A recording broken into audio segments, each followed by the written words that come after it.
Welcome to the podcast series from the specialists at Penn Medicine. I'm Melanie Cole, and joining me today is Dr. Dmitry Petrov. He's an assistant professor of neurosurgery at Penn Medicine. He's here to tell us and highlight the modern care approach to spine surgery. Dr. Petrov, welcome back. We're so glad to have you join us again. Can you start with a little bit of information about the current state of back issues today and the impact that they are having on society? Thank you for having me back. It's a pleasure to be with you again. Back pain in America is the most common reason for emergency department visits and for primary care visits for all adult age groups in America. It is an exceedingly common problem, and we face patients with back and neck issues every day. As it stands now, we know a lot more about back pain than we used to know. It used to be that there were only a few options available, whereas now we treat back pain in a more holistic manner. We have a lot of different specialists that treat back pain, and here at the Penn Spine Center, we all sort of put our heads together and figure out what is the best personalized approach for every single patient, whether that is conservative measures, whether that is pain management strategies, or whether it is surgery by somebody like myself or one of my distinguished colleagues. Well, thank you for starting us off that way. So, Dr. Petrov, the field of neurosurgery, specifically in spinal care, has evolved dramatically in recent years. Tell us some of the latest technical advances in neurosurgery for spinal trauma and complex care at Penn Medicine, and really what distinguishes these technologies from the current standard of care in the region. The way that we approach spine surgery now is markedly different from the way that even I learned in training. The way that I do surgery now has evolved tremendously, and that is true for all of our surgeons here at the University of Pennsylvania. We have a significant armamentarium of tools available to us, different approaches, different instrumentation techniques, different surgical adjuncts that allow us to do a more targeted, more fine, more minimally invasive, smarter surgery than we used to do.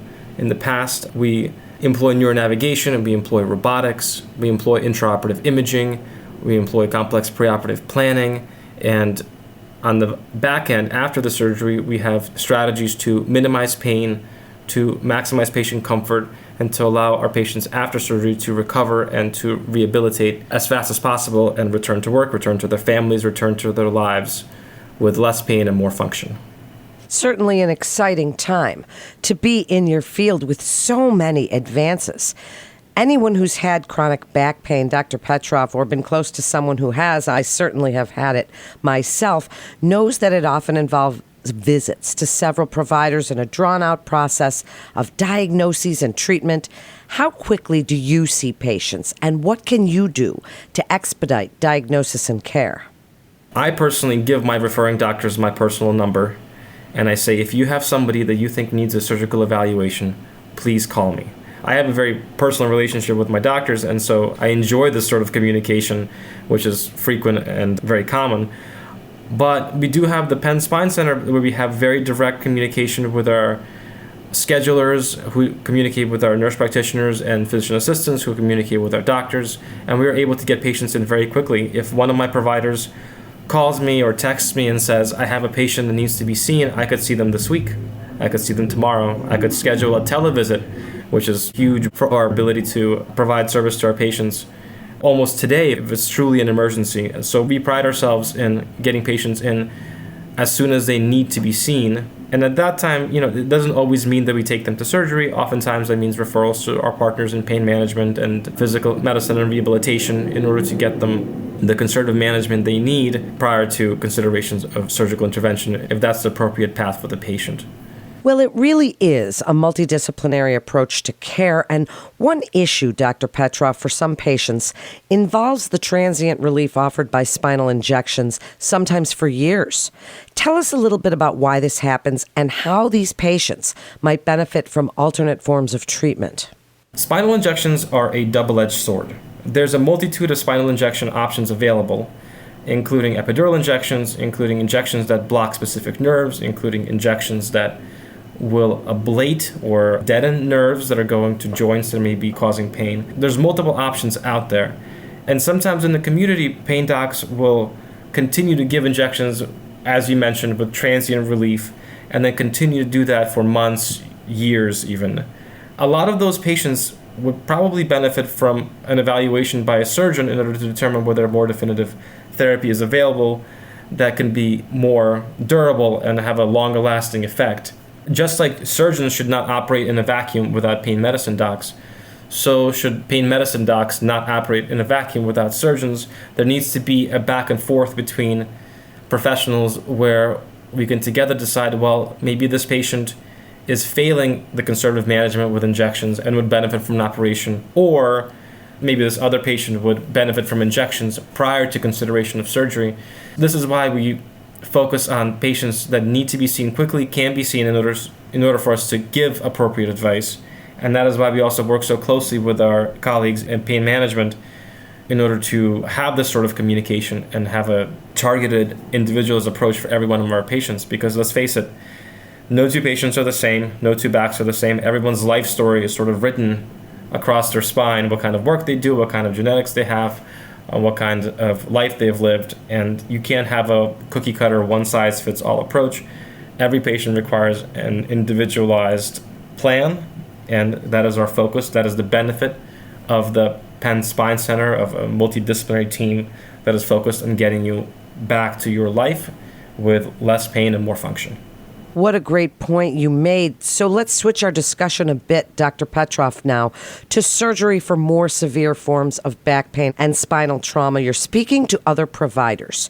Why should someone have spinal surgery, and what are your goals for surgery once a patient becomes a surgical candidate? The way that I describe the indications for spinal surgery to my patients is twofold. In one camp, you have patients that have compression of neural elements, compression of their nerves or compression of their spinal cord.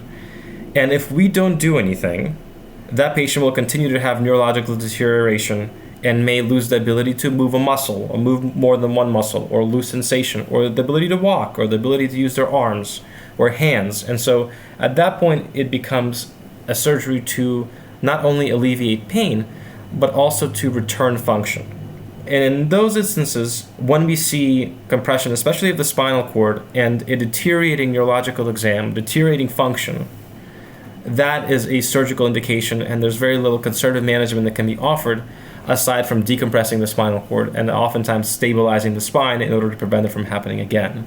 In those instances, we focus on the principles of decompression, of making sure that the nerves and the spinal cord are decompressed and free, and we focus on reconstruction, making sure that the spine is in good alignment and that we don't have any further compression if we can help it. And in the other camp are patients who don't have neurological dysfunction, who don't have life and limb saving needs. Those patients have pain. And pain is awful. Pain is debilitating. Pain can prevent us from working, can prevent us from living a meaningful life with our families, doing the things that we love, picking up our grandchildren, our children, and being able to enjoy life. And in those instances, I tell our patients that the point of surgery is to improve your life. And if your life is at the point where you are considering surgical intervention in order to make it better, then we are here for you, and we discuss options. And once again, oftentimes that involves decompressing nerves that could be causing you pain. And oftentimes that also involves reconstruction. Patients who do manual labor or carry a lot of weight or generally have a predisposition to arthritis will oftentimes have slipped vertebra, will have degenerative changes causing a scoliosis, things of that nature that can cause significant amounts of pain and dysfunction. And in those cases, we talk about reconstruction. We talk about how can we rebuild you with the least amount of surgery for the most amount of improvement. And once again, it's always a discussion. It's never a cookie-cutter, clear-cut case. It's always a discussion and a joint decision between the treatment team, in this case, myself and my colleagues, and the patient and their loved ones. As we're discussing your approach to surgery, Dr. Petrov, for referring physicians that are explaining these things to their patients, let's talk about minimally invasive spine surgery and the benefits to the patient and even the benefits to the surgeon when performing minimally invasive spine surgery. Minimally invasive surgery in general sort of became a catchphrase a couple of decades ago when we figured out that if you can achieve the same goal using less surgery, then you're helping the patient and you're helping prevent complications and you're helping get patients out of the hospital more quickly, and it overall is a net positive. When we talk about minimally invasive, it's the principle of, can we do more by doing less? Can we approach the spine in a way that allows us to minimize postoperative pain and minimize the morbidity of cutting somebody open and moving around muscles and bones, and minimize all of that while at the same time achieving the same result. And so to that end, we employ a lot of really neat surgical adjuncts to allow us to perform minimally invasive surgery. So I'll give you a perfect example.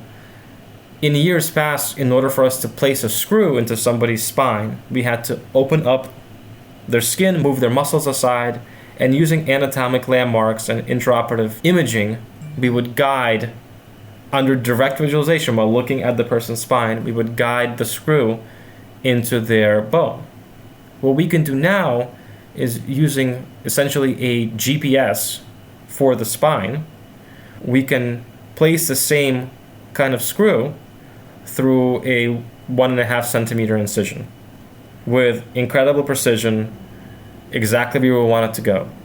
And so that allows us to do hybrid approaches where we may put in one type of instrumentation like a cage from one angle, and then we could turn the patient and put in screws from another angle, and we can accomplish all of this while doing much less surgery than we used to have to back in the day prior to the advent of navigation. And it's revolutionized the way that we do surgery to such an extent that it's becoming the standard of care. And if you talk to a lot of experts, that would say it is the standard of care for doing spine surgery. And once again, it allows us to do surgery with less incisions, fewer incisions, with shorter operative time, with less damage to the patient's tissues on the way in and on the way out, and allows us to get patients up and moving almost immediately after surgery and get them out of the hospital much more quickly, which is at the end of the day the goal, to get you your life back as quickly as possible.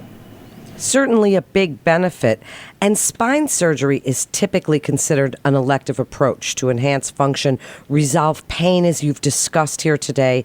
Can you clarify just a bit what elective means in the context of surgery for severe pain and spinal trauma? Right. Well, so as I mentioned previously, if a patient has loss of function due to compression of the spinal cord or compression of nerves that's resulting in inability to move a muscle, move a limb, things of that nature, then that is a surgical indication and a relative urgent/emergent need for surgery. Especially in trauma, if you have loss of function due to trauma, that is an emergency, and we will operate on those patients to get them decompressed and stabilized as fast as possible, oftentimes within an hour or two of getting to the hospital, in the middle of the night, whenever we have to.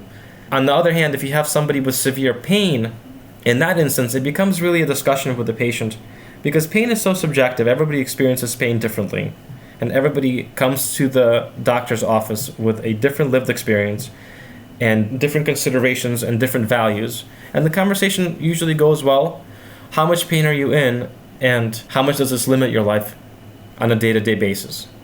And at the end of the day, is this pain so severe that you would consider going through surgery, which is a big ordeal, in order to make it better? And you'd be surprised. Oftentimes patients say, yes, this is debilitating, I want to get better. But sometimes patients will say, I have pain, but you know what, at this point, I'm not ready.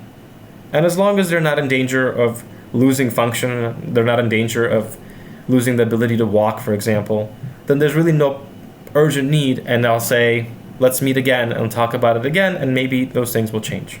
And in the meantime, let's try some more conservative things. Signing somebody up for spine surgery should never be the first time we meet. It should be a serious consideration. It's a discussion between the physician and the physician team and the patient and their loved ones. At the end of the day, the goal of all of this is to get patients more function, less pain, and more ability to live their lives as normally as possible. This is such an interesting field that you're in, so many advancements. Dr. Petrov, as we wrap up, what would you like to tell referring physicians about the Penn Spine Center when their patients need an evaluation, and how will they do that? The Penn Spine Center is here to help you. I think that's the overall message. As you mentioned, the field of neurosurgery and spine surgery has advanced so much that oftentimes physicians don't know exactly what's available. What are the most cutting-edge techniques? What are the ways that we can help their patients? And that's what we're here for. It's a one-stop shop. Once you refer a patient into the spine center, we're able to triage them appropriately. We're able to get them the kind of care that they need in an appropriate fashion, where we get them exactly what we need and not any more, not any less. And we're able to take care of them at the highest standard of medical care. Thank you, Dr. Petroff, so much for sharing your expertise with us today.